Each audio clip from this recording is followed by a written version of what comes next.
Um dia minha mãe me chamou e disse para que eu me preparasse para fazer sozinha o trajeto até a casa de minha avó, que vive na floresta a alguns quilômetros da vila.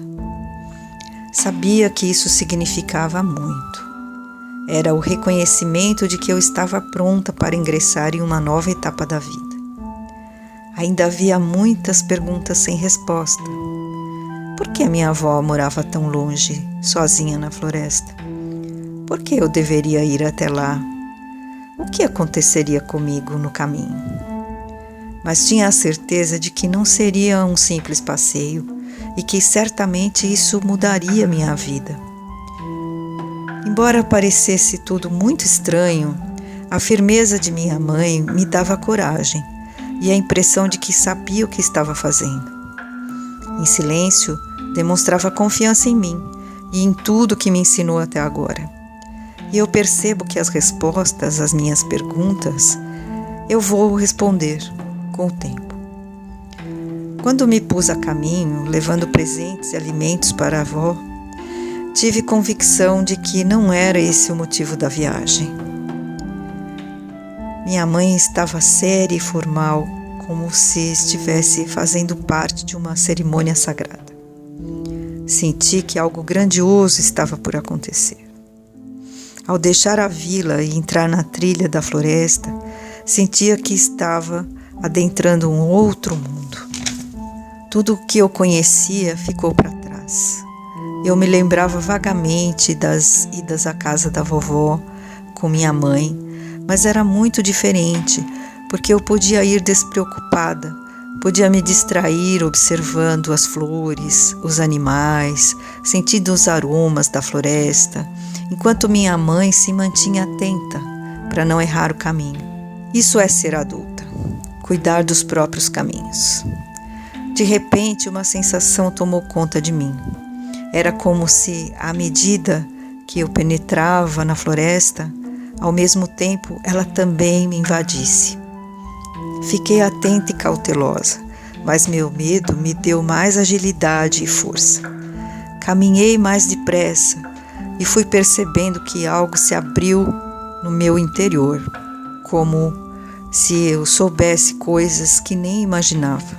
Tinha medo porque sabia dos perigos, mas também podia evitá-los e me proteger, sem que pudesse me lembrar de todas as instruções que minha mãe havia me dado. Às vezes aquele mundo parecia inóspito, outras era como se eu fizesse parte dele e eu pertencesse a ele desde sempre e estivesse apenas voltando para casa. De repente parei junto a uma fonte e bebi daquela água. Muito fresca e agradável, a água me dava um imenso prazer. Mas o canto murmurante da corrente no silêncio da mata parecia assustador e senti uma presença estranha, como se alguém estivesse me observando.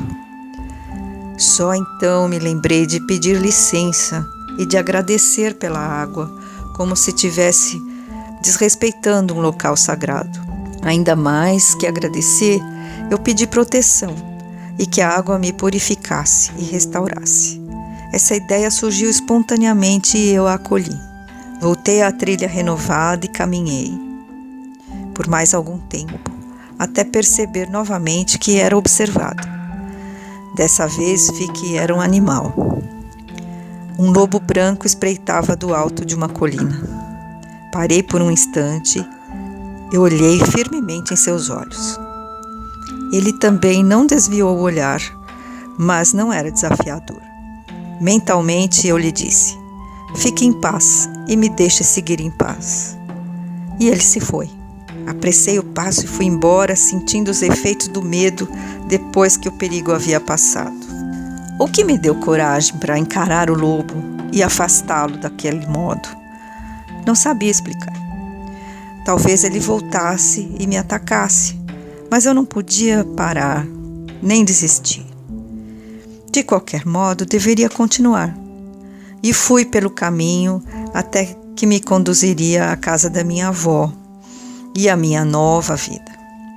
A cada passo sentia uma transformação, como se o tempo tivesse acelerado e me tornasse mais madura.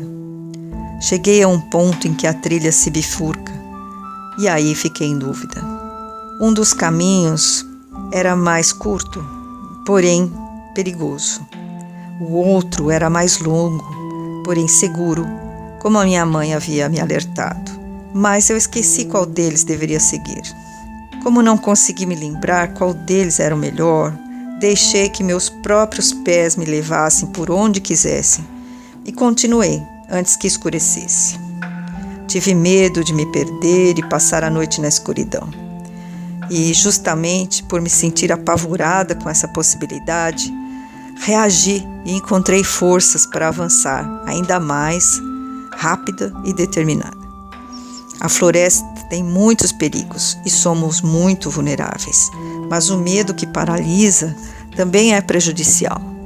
Felizmente eu escolhi o melhor caminho e nada de mal me aconteceu. Cheguei cansada, mas feliz, me sentindo vitoriosa e aliviada por avistar ao longe a casinha que iria me abrigar. Minha avó me recebeu com alegria, mas não parecia surpresa. Ela me esperava com tudo pronto para me receber. A casa estava limpa e arrumada. Havia comida pronta e uma cama para que eu descansasse. Vovó me olhava com orgulho e dizia que eu havia crescido, e eu entendi que não se referia apenas ao corpo. Ela me reconhecia como adulta, embora eu ainda fosse muito jovem. Minha avó falava com a mulher que eu sou e na qual irei me tornar. Ela não se dirigiu a mim como uma criança que não entende nada.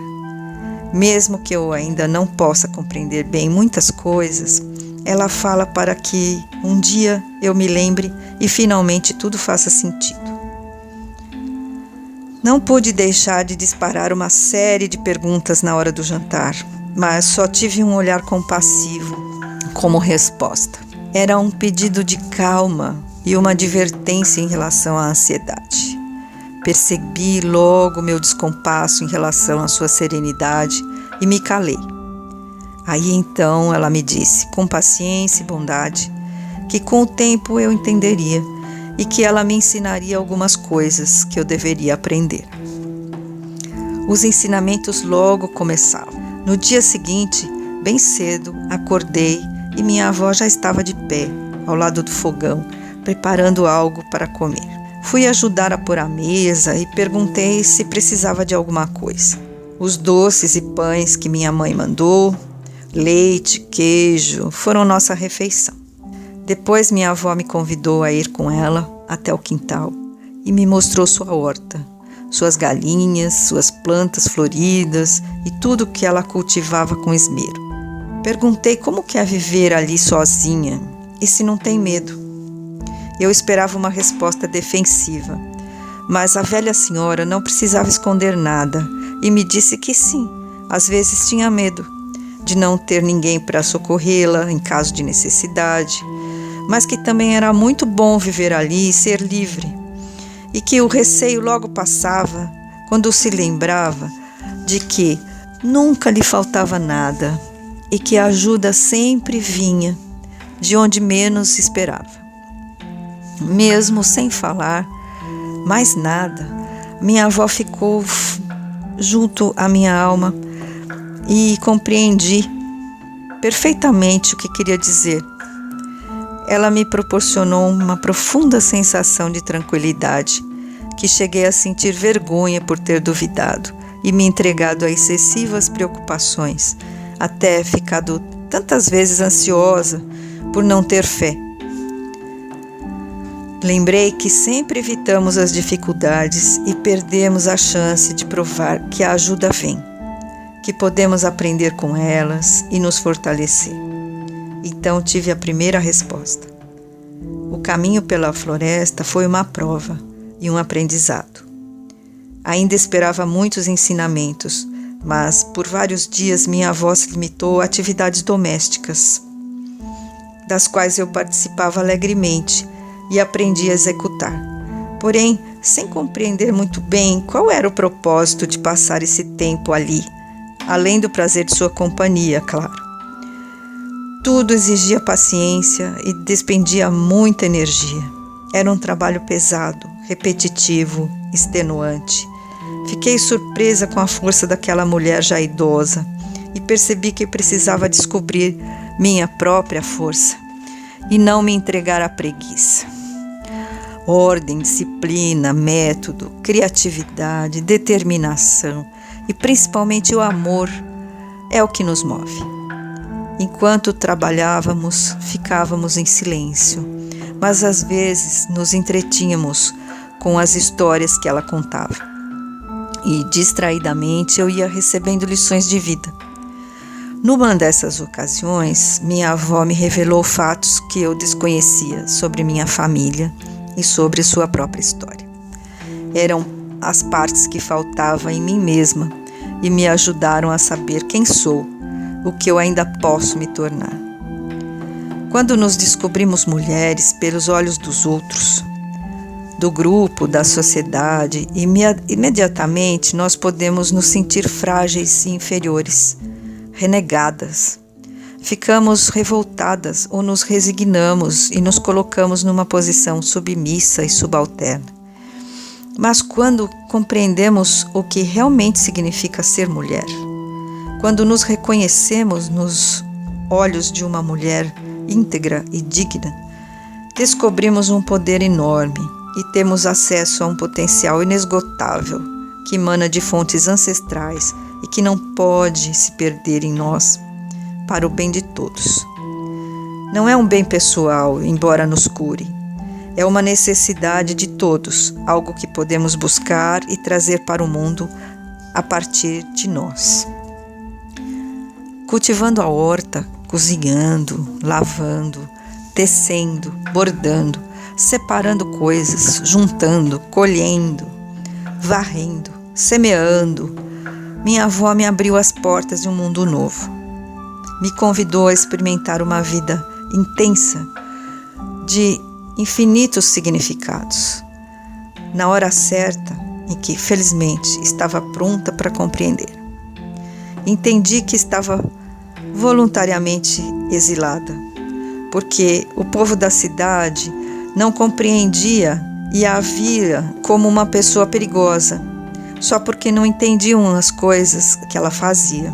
Diziam que era louca, que era feiticeira, que podia fazer o mal, mas ela apenas tinha certos dons incomuns. Podia curar com ervas e benzimentos, fazia previsões, dava conselhos e tinha visões alertando as pessoas sobre o que podia ocorrer se não mudassem definitivamente de atitude. Mas ninguém queria aceitar e começavam a se incomodar com ela. Assim, ela resolveu ir morar afastada de todos. E agora é como se minha avó e eu estivéssemos compartilhando essas ideias e ela passando a sua missão para mim. Assim, entendi tantas coisas e compreendi o que significava ter que visitar minha avó e passar com ela algum tempo. Também entendi o que significou o encontro com o lobo. Entendi as minhas percepções na floresta, a minha sensação de medo e também a minha repentina coragem. Dessa maneira, entendi que aquilo tudo era parte de um ritual de iniciação. Eu tinha me transformado numa mulher. E também descobri que a bruxa era minha avó.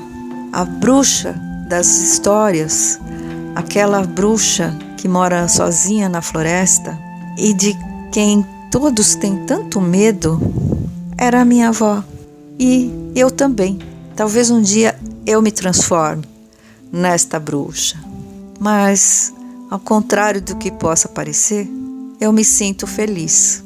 Eu me sinto poderosa. Mas, no fundo, também tenho um pouco de tristeza, porque não basta ter o poder, é preciso realizar coisas boas com esse poder. E, infelizmente, a minha avó não conseguiu. Talvez nem eu, tampouco.